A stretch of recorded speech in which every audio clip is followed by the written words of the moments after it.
The year was 2025, and on a beautiful summer day, dreamers, disruptors, and visionaries met in Birmingham, Alabama, in the Woodlawn community.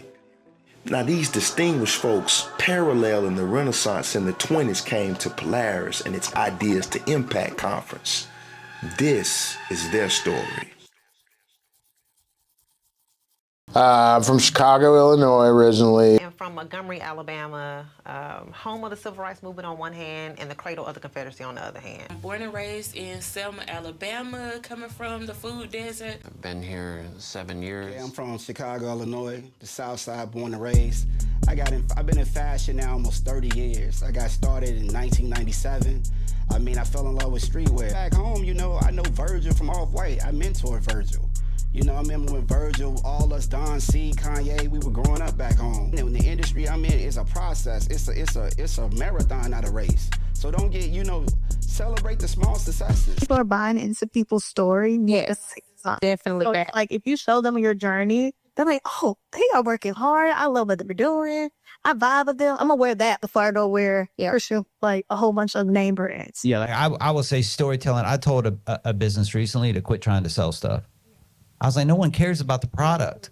Like, they want to connect to you. They want to connect to your story. I'm a painter. I'm an artist. So the only reason I do that is to leave a trail of history for my children. Being where I am right now, being able to impact so many people, not just through sharing my story. I encourage folks to get out there and make your own stories. What I've come to learn is that nonprofit work isn't just about grant deliverables or checking off a box or program numbers. It's about vision, it's about, voice, and most of all, it's about power. That's how we're trying to get into the conversations with funders, is bringing the good skills from the community. They already have a lot to teach or to learn because they moved from their country. So there's resilience right there. I remember a time very early on, I was reminded of the power of narrative and messaging. I remember being in the 4th grade and my teacher, they were going over the portion of history in America about slavery. And during that time, I'm gonna date myself, they actually had pictures in the history book, of what they depicted as, people on the plantations. And so I would look around and I saw some of the white students pointing at the pictures and they were laughing. And I saw some of the black students and they were looking kind of like somber. And see, I grew up in a household where my mother understood that she was gonna have to supplement my education. As, she was raising a black woman who was growing up in society, in America, in a country that was very hostile to people that looked like me. So, she believed that the educational system of a society was often used to perpetuate the political and social ideology of that society. I think as long as we can get folks to understand and realize the brilliance and resilience that resides within them, then we can get into like that why and really solving those problems that lead to strong, successful social enterprises. Money in this state and in this town, I'm telling you, I've raised money in this town. I've had conversations. I know there's a lot of money here. You do something that they can't afford to ignore, they will beat a path to your door. I think the next generation that's coming up right now, particularly the Generation Z members, are going to be a pivotal part of what Birmingham becomes. I'm from Chicago, Illinois originally. Family, how I got started in food though, my family's from Tuscaloosa, Alabama. My grandfather started Dreamland Barbecue.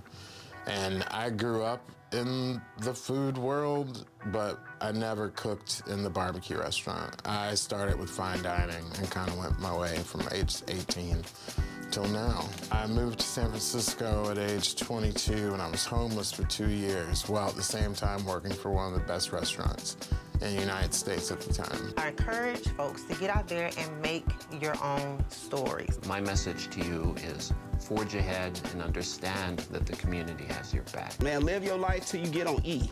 Don't live no creativity on the table. It started with one conversation with an herbalist that developed into me coming up with a few herbal blends to help my own process. I encourage, anyone out there who is looking in the mirror in a theoretical sense or, in a literal sense and wondering, who am I? Don't start with the narratives that folks have just put out there. question these things.